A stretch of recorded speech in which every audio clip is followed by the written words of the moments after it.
শুভ সপ্তমী। আশা করি আপনারা সবাই ভালো আছেন, আমিও ভালো আছি। তো আপনাদের পূজা কেমন কাটলো অবশ্যই কমেন্ট করে বলবেন। তো পূজার সময় তো ব্লগ আপলোড করতে পারি নাই, কারণ ভিডিও করে রাখছি টুকটাক করে, জাস্ট ব্লগগুলা মানে এডিট করে উঠতে পারি নাই।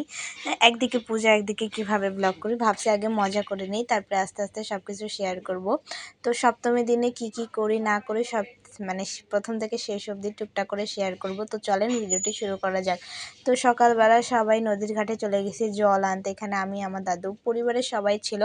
তো 2 বছর আগের হচ্ছে পূজার সময় দশমীর দিন যে কাপড়গুলো নেওয়া হয়েছিল ওই কাপড়ই মা পরছে, কাকিমণিরা পরছে। আর সেই দিন প্রচুর রোদ ছিল, মানে কি ভাবছিলাম যে বৃষ্টি টিষ্টি হবে, কিন্তু বৃষ্টি হয়নি। একদিকে ভালোই হয়েছে, কিন্তু রোদ প্রচুর ছিল। তো জল টল ভরা শেষে তারপরে খুবই যেহেতু রোদ ছিল, সবাই অন্য অন্য জামা কাপড় পরে চলে আসছিল। তো এখানে দাদা এটাই দেখাচ্ছিল যে প্রেমে সবাই ছ্যাঁকা খেয়েছে, মানে গানটা কি লং ডিস্টেন্স এরকম একটা গান ছিল।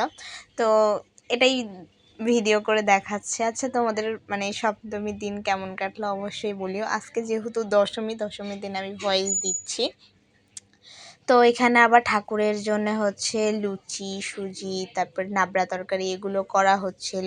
তো সব কিছুই আমাদের পাই টু পাই মাপ মতো হয়ে থাকে, যে এতদিনে এত পোয়া বা 7 পোয়া এরকম করে মাপ মতো দেয়।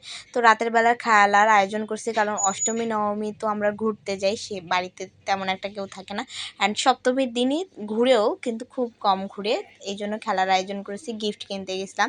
তো এখানে বলা হয়েছিল যে সব ঈদের মানে চিলকুটের নাম থাকবে, সেই নাম অনুযায়ী হচ্ছে মানে খুঁজে বের করতে হবে হাত ধরে ধরে, মানে চোখ বন্ধ করা থাকবে।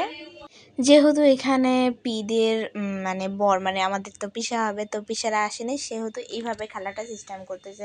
আমরা চেয়েছিলাম যে মানে বাবারা আর কাকিরা সবাই একসাথে থাকবে, মারা হচ্ছে বাবাদেরকে খুঁজবে। পরে দেখলাম যে না, পিসারা আসতেছে না, এই জন্য উলট পালট করে দেওয়া হয়েছিল খেলাগুলো এইভাবে। এক করে পিসা, পি, তারপর কাকিমুনি এরা মানে খোঁজাখুঁজি করতেছিল। তো ভালোই লাগলো, দারুণ একটা অভিজ্ঞতা হয়েছিল।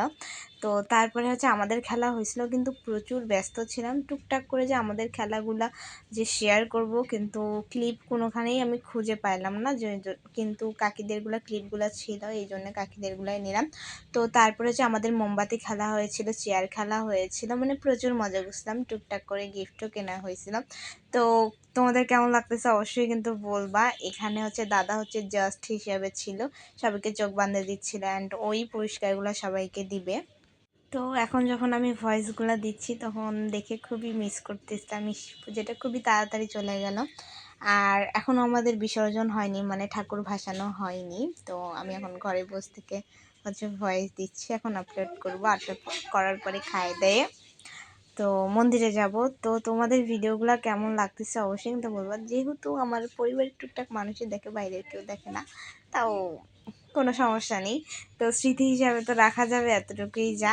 তো এখানে হচ্ছে আমার মানে ছোটো কাকিকে আমার বাবাকে খোঁজার কথা বলা হয়েছিল। চিলকুটে আমার বাবার নামই পড়ছিল। তো কাকি গেস করতে পাইছিল ফার্স্ট টাইম, কিন্তু বলতেছিল হয়তো বা। পরে যখন অন্যটা যখন মানে নেওয়া হয়, তখন কাকি একটু ওলট পালট করে ফেলে। তো দারুণ মজা লাগতেছিল, কারণ চোখ বন্ধ করে তো সবাই কাউকে দেখতে পাবে না, তাই না? তো এই তো খুবই দারুণ লাগতেছিল, খুবই দারুণ, মানে প্রথম থেকে শেষ অবধি যাচ্ছিল।